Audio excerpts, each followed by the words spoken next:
E un altro ascoltatore dice Hermann Schulz, tra l'altro, quindi non è italiano. Quindi non è un caso. Non è un caso. Non si vergogna di fare becera e facile propaganda xenofoba contro i tedeschi, sfruttando i più bassi istinti alla stregua di una Lega Nord o di un Movimento 5 Stelle solo per raccattare un pugno di voti per un partito ormai da prefisso telefonico? Probabilmente no, complimenti. Quindi, una domanda non molto cortese, però insomma... No, non è cortese, ma bisogna rispondere a tutti, è legittimo domandare. Allora, io vorrei chiarirla perché francamente bisogna comprendere ciò che è detto.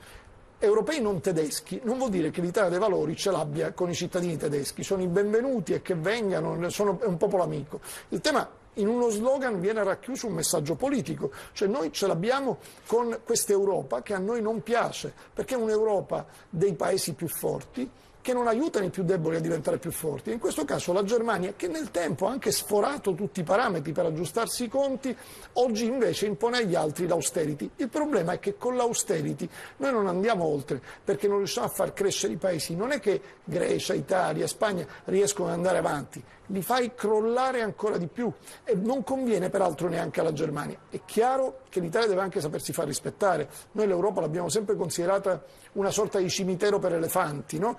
Mandavi in Europa quei parlamentari trombati in Italia, quelli che non avevano più nulla da dire. Gli altri paesi sono stati più bravi di noi perché hanno mandato persone valide, hanno preso le risorse e le hanno investite sul loro territorio.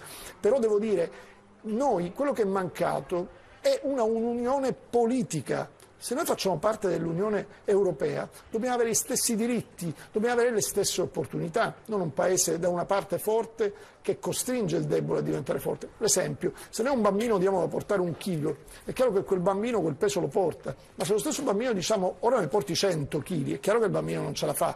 Allora il nostro obiettivo è eliminare il bambino o fare in modo che cresca?